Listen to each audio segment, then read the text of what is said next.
It's time for another Dice Tower review with Robert Geistlinger.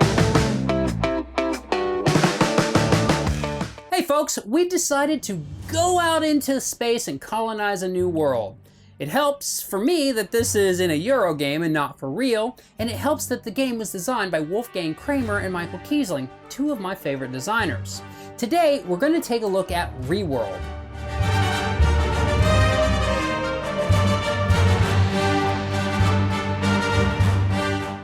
So here we're taking a look at Reworld. Now this is a game for 2 to 4 players where you're going to be collecting up these modules, which will be things like terabots, shuttles, and other things that will help you establish new cities on a new world. The game itself is played in 2 distinct phases called chapters in the game, and the first is the Colossus Station chapter, which is played out on this part of the board here, where players will be deploying their officers to gain modules that will be used in the next chapter.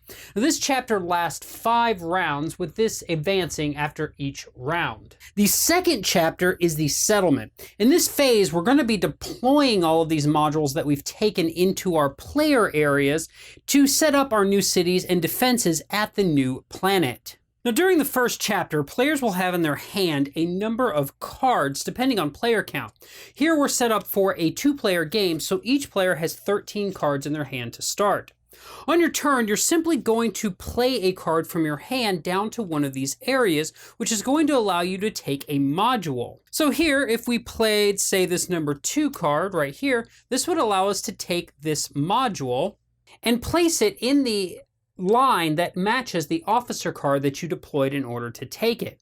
Now, it's really important to pay attention to the numbers of the officers, because as you lay out these modules, when you take them off in the next round, they are going to come off in a reverse order. So now the next player gets to play a card out here, or possibly more than one card, depending on where they go. Let me explain. So if they decided they wanted to take any of these modules here, they could just play a card out. However, if they decided they wanted to take this module or this module, they do need to play a 2 into it because it's adjacent to it. If they don't have a 2, they can instead play 2 of any cards, deciding which one to put out on top, which will determine the slot that it will go into. Now, further expanding on that, I'm going to pull these up real quick. Let's say we had a 2 and a 4 here, and the player wanted to go here. That means they need to play both a 2 and a 4 into that slot in order to claim this module, but they can put them in either order they want depending on where they want to place the module.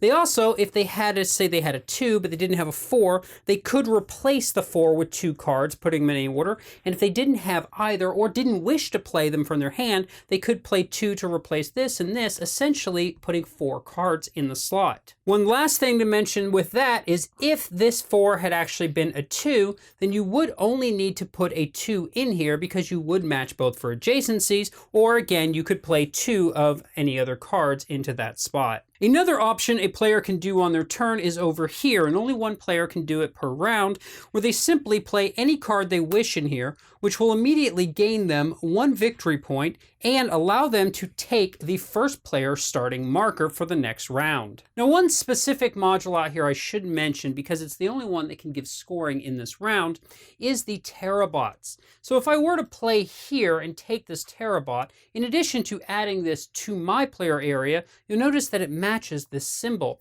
That is because when I take it, I immediately will score the points associated with that round. So in the first round, that would gain me 4 points. In later rounds, it could be 3 and then 2 at the end. If at any point a player cannot play an officer card, or they don't wish to play an officer card, they can instead decide to pass. And in doing so, any cards that are left in their hand, they will gain 1 victory point for each and then discard everything. So if I decided to pass right now, I would gain 5 victory points and then discard the rest of that. Now, once all players have passed out of the round, that round is over. At which point you will clear off any modules out on the board. You'll collect up the officers and reshuffle those out in order to re-deal out, as we did at the beginning of the game. And then you will draw 20 new modules from this bag to place out on the board.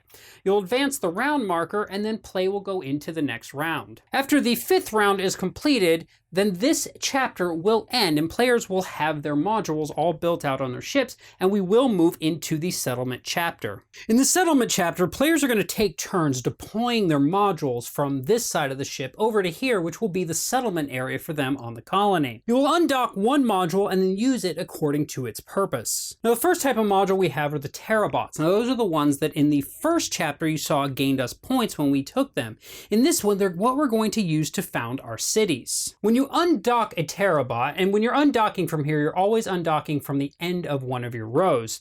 When you undock it, you're going to flip it over on this side, and if you haven't already started a city of that letter, you're going to found a city. So in this case, we're going to found our E, which we'll make as El Paso. In the same way here, we'll undock this D, we'll bring it over here, and maybe we'll start new Dubai. Now, on the other hand, if we undock one that we already have a letter of, we simply add it to that particular letter's row. So you're only going to have one city of each letter. Next up, we have shuttles. Now, shuttles have two purposes that you can use them for. The first is if they have this defense symbol on them, you can flip them over and start a defense line. I'll cover that a little bit more later. The second purpose is for deploying the third type. So we can undock this one to carry builder units. In doing so, we can undock them. They kind of just attach to the sides, but that's for thematic purposes. They come over here. The shuttle will be added to your shuttles row, and then you'll look at these builder tiles. Builder units are added to city rows. The catch is that each one can only be added to one type. So this Pyramid Limited, which is this yellow type of corporation, when it flips over, we could add it to either of these rows since presently there is not one there. But once we add it to, say, our D row here, this means this row will always contain it. So if we got another one, it would go here.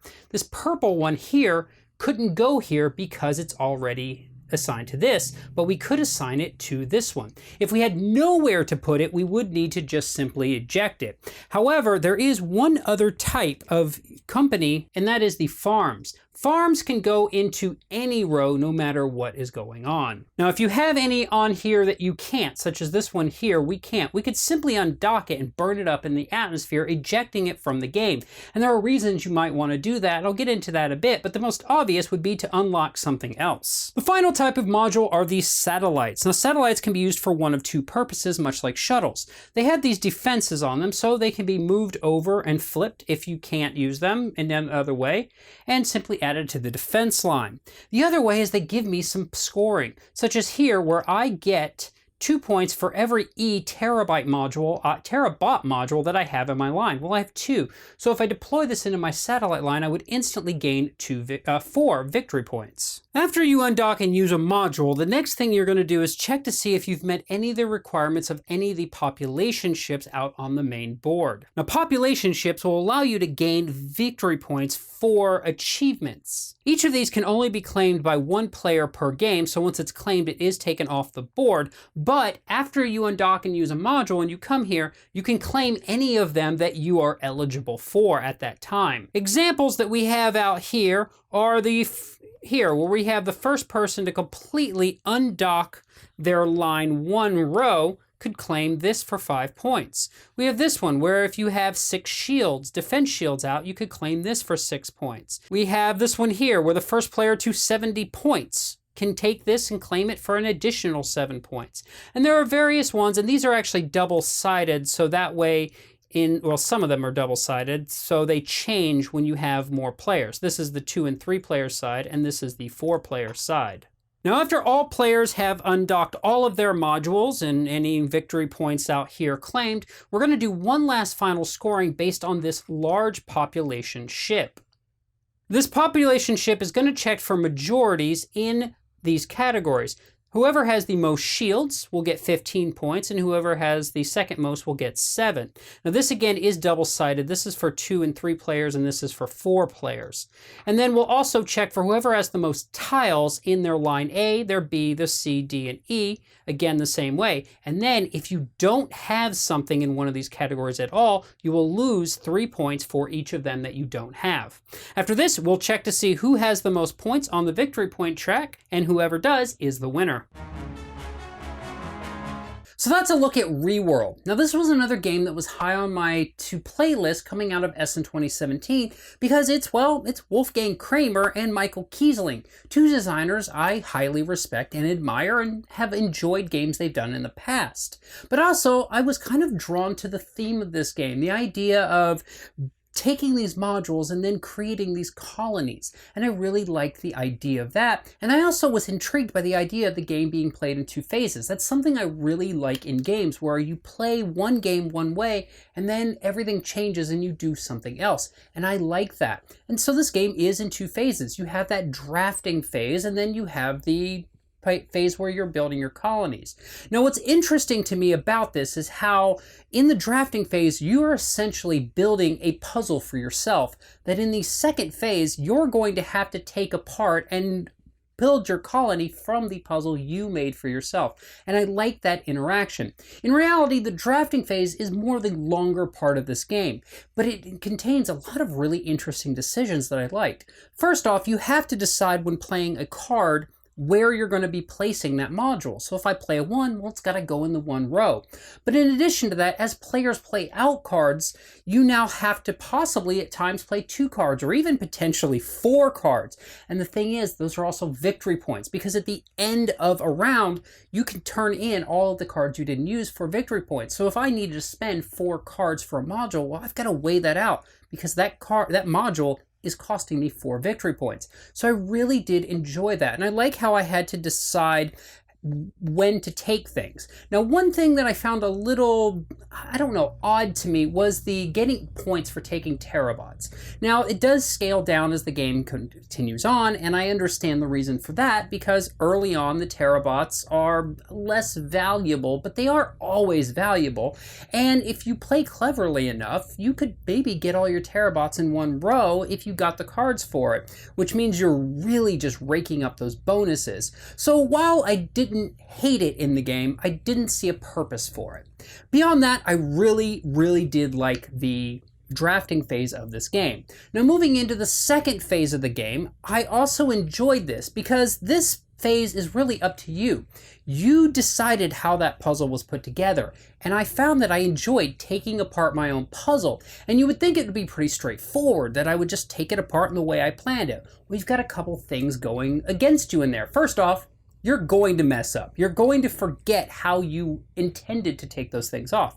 And that's all well and good, and maybe you don't. But beyond that, you're going to be looking at those objectives, those population ships. And you're going to have to adjust if you're shooting for a specific population ship, but you've got an opponent who's racing you for it too.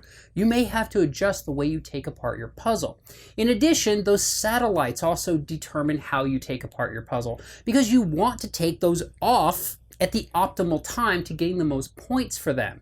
So overall, I enjoyed that. Now, it seems like I'm raving about the game, and I am. I really do like this game a lot, but it's not without its flaws. The first flaw I had is the 2-player game. And it's not that anything's wrong with it, it's just that I don't like the way they scaled it. It's probably one of the worst ways, in my opinion, to scale a game, because when you scale this to 2 players, it's still the same as a 4-player game. It's just now I have more cards and I have to take more modules, because you're still going through 100 modules. You're taking 13 cards in your hand versus 9 or 7 in the 3- and 4-player game. So I'm not sure that I enjoyed the game at 2-player, because it just felt like it went too long for a 2-player game, and it didn't flow as well. Now, 3 players is probably what I liked the best in this game. It gave me a good mix of getting a good number of modules and having good decisions, while not feeling completely linear in terms of that. Now, as far as the 4-player game, I also enjoyed it, but that is a tighter game, because you are competing against 3 other people at the table for the modules. You're going to have less things that you're going to be putting out in your colony, and it's going to make those end goal objectives much harder to reach for some of them. Another thing that bothered me in the game just a teeny bit, and it's an argument that I had with another Kiesling design from Essen 2017, Heaven and Ale, and that is the population ships. You're always going to have the same 14 objectives. Now, they do change a little in a 4-player game versus a 2- and 3-player game, but by and far, they're still the same objectives. So there is a little bit of scaling, but I would have liked to have, again, just seen other objectives. One other thing I think I would have liked to have seen this game is just something to amp up the replayability. Just something that would allow me to, A, have a reason to go towards certain things. Maybe an objective or something that, like if I get those purple companies, if I have the most at the end of the game, I'm going to get some end bonus points. That's something I think I would have liked to have seen in the game. It's not necessary, but I think it would lend itself to a longer term replayability.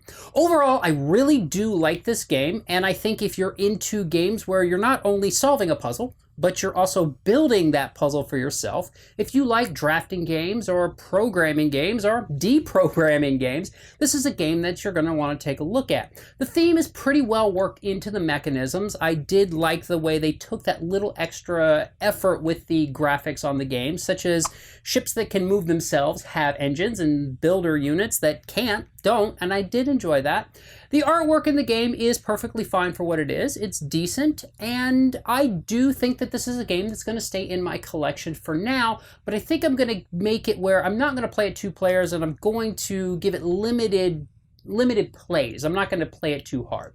I hope you've enjoyed this look at Reworld. That's helped you decide if this is a game you might want to take a look at, and I look forward to seeing you folks next time. Thanks so much for watching the Dice Tower videos. Find more great videos and reviews, as well as our top-rated audio podcast at Dicetower.com. You can also find other great shows at Dicetowernetwork.com. I'm Eric Summerer, and you've been watching The Dice Tower. The Dice Tower is sponsored by Cool Stuff Inc., where you can find great games for great prices. Cool stuff in stock. Check them out at CoolStuffInc.com.